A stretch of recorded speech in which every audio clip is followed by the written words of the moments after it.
Continúo por acá, tercera y última parte. Me preguntan qué pienso del cine de Thomas Anderson. Mr. Anderson. Curioso nombre para un director de cine. No conozco mucho. Vi Ter Will Be Blood. Me pareció que estaba muy bien.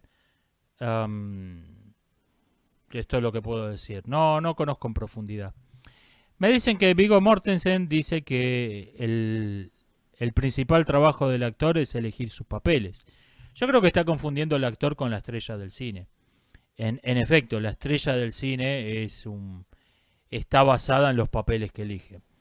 Tenemos así actores con un talento modesto como Arnold Schwarzenegger, que hicieron una carrera en base a saber elegir los papeles que actúan. Pero repito, creo que está cometiendo un error en querer que eso es lo que define un buen actor. No, eso es lo que crea una estrella de cine. Precisamente por eso empezó toda esta discusión. La estrella del cine no es lo mismo que el actor.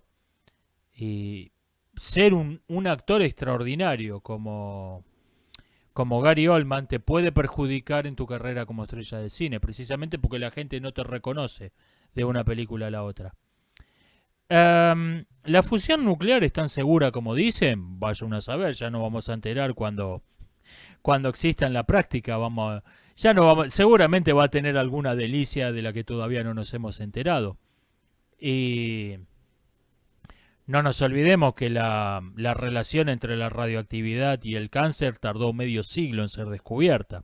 Desde que se descubre la radioactividad hasta que se descubre que la radioactividad estaba vinculada al cáncer, pasó medio siglo.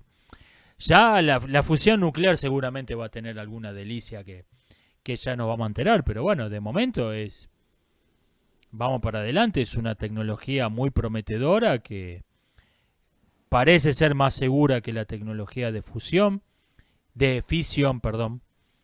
Y un reactor nuclear es básicamente una bomba atómica controlada, una bomba atómica que no explota del todo, que está queriendo explotar todo el tiempo y mientras tanto genera energía. Es tan peligroso como suena. La fusión, en cambio, al necesitar la inyección de enormes cantidades de energía para producir a su vez energía, que lo que se espera es que la energía generada sea mayor que la energía que requiere el sistema, si hay una falla, si algo se rompe, se apaga. Mientras que el reactor, cuando hay una falla, explota. Esa es una diferencia muy considerable. Pero después veremos. Yo dudo mucho que algo que estamos hablando de energía, cantidades de energía monstruosas. Estamos hablando para hacerlo funcionar. Estamos hablando de introducir energías comparables a las que hay en el centro del Sol. Sin dudas eso no es 100% seguro. Sin duda es algo que con solo estar cerca te desintegraría, no te carbonizaría. Y veremos hasta qué punto es seguro esto. De momento es una tecnología en la que vale la pena trabajar, porque tiene el potencial de suplir el petróleo y hay buenas razones para suponer que es más segura que la energía de fisión que se usa actualmente. Ignacio Augusto Olivar me escribe un comentario extenso que me tomé la libertad de editar para facilitar su lectura. Hace un par de días alguien se quejó de un comentario que escribí por las siguientes razones. Es largo. Leer un párrafo que como mucho tiene 200 palabras, la medida habitual de un abstract aproximadamente, es una tarea tediosa. Bueno, para alguien que está acostumbrado a tweets de 140 caracteres, 200 palabras es la guerra y la paz.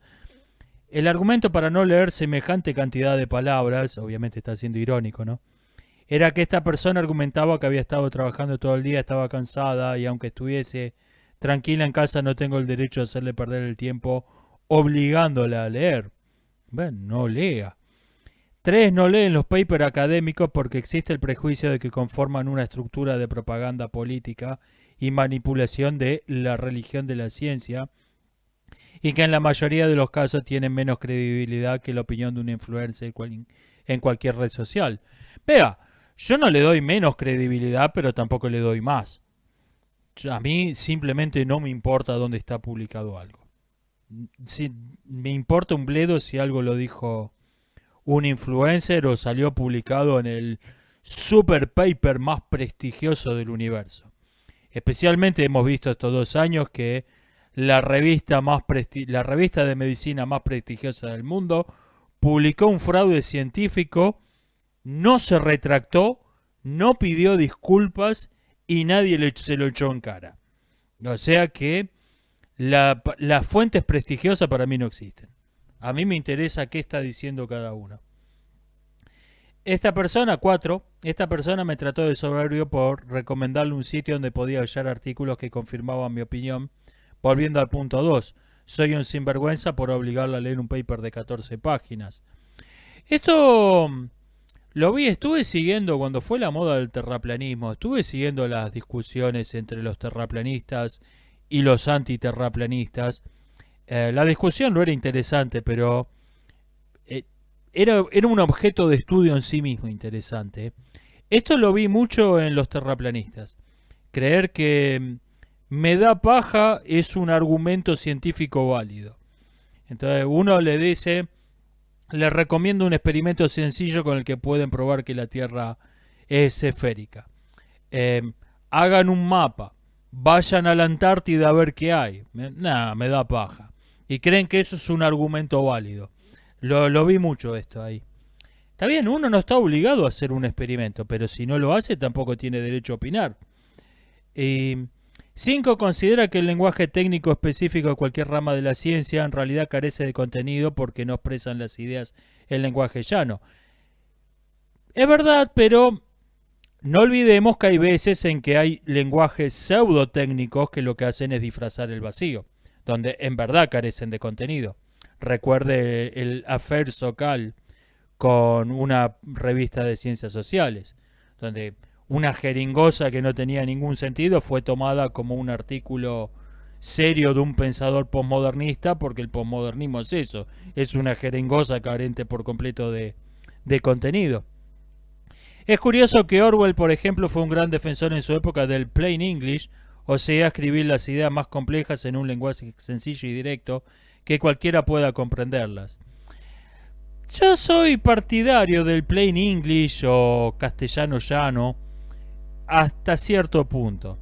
Me parece que se deben evitar los tecnicismos superfluos, se debe evitar la jeringosa esotérica que no cumple ninguna función real, pero también es cierto que cuando alguien expresa una idea compleja en lenguaje sencillo, tiene que redefinir ese lenguaje sencillo y por lo tanto deja de ser sencillo. Por ejemplo, un biólogo clasifica a los animales por su número de extremidades y para evitar un tecnicismo innecesario a los hexápodos, a los animales de 6 patas, dice, vamos a llamarlos insectos. Vamos a tomar esta habla del lenguaje popular con una definición técnica rigurosa. ¿Y qué pasa? Que después de eso no falta cualquier orate que leyó 2 revistas de divulgación científica va a crear un video en YouTube explicando que la araña no es un insecto, en contra de lo que cree el vulgo, pero él que es un ser iluminado sabe que la araña no es un insecto. O sea, se convierte de hecho en una jeringosa esotérica, aunque la intención de los creadores haya sido diametralmente la opuesta. Me dicen que hay gente que ya encontró ofensivo a los zombies, que hubo campañas para prohibir un juego de Resident Evil. No lo puedo creer, vean mi cara de asombro, de perplejidad ante esto. Lo que yo dije, denles tiempo. Denle tiempo, ya va a haber gente que va a encontrar ofensivo a los zombies. Pasó esto también, me comentan el tema del actor Peter Dinklage que hizo campaña para prohibir para que no hubiera enanos en Blancanieves y los siete enanitos, que esto fue el tema que está comentando todo el mundo hoy en día. A ver, la ideología identitaria presupone, en el mundo real, ¿cómo funciona una verdadera, realmente la mente humana?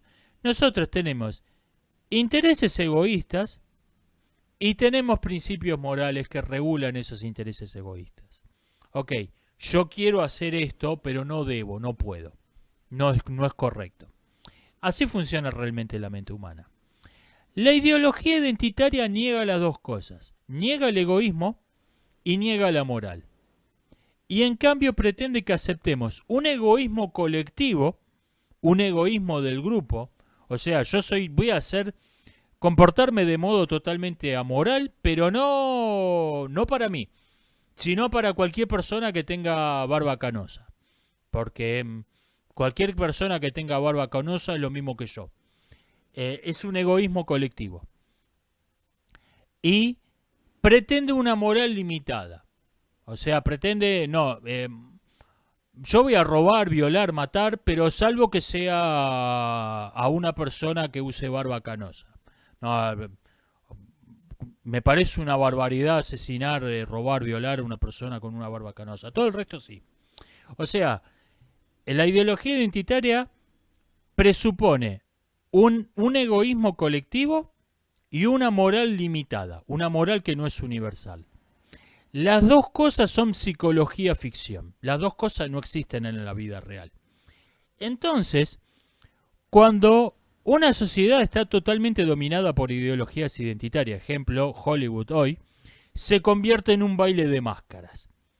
Únicamente podés inferir qué quiere realmente una persona, porque en el público está la moral limitada, la pseudo moral limitada a un grupo demográfico, y está el egoísmo colectivo donde no es para mí, es para mi grupo. Las dos cosas son psicología ficción. No es así como funciona la mente humana. Y esto pasa tanto en las ideologías identitarias como en los países socialistas con la doctrina de la lucha de clase, que es lo mismo. Es un egoísmo colectivo, un egoísmo de clase y una moral limitada a la clase social. Las dos cosas son psicología ficción. Ninguna de las dos existe en la realidad.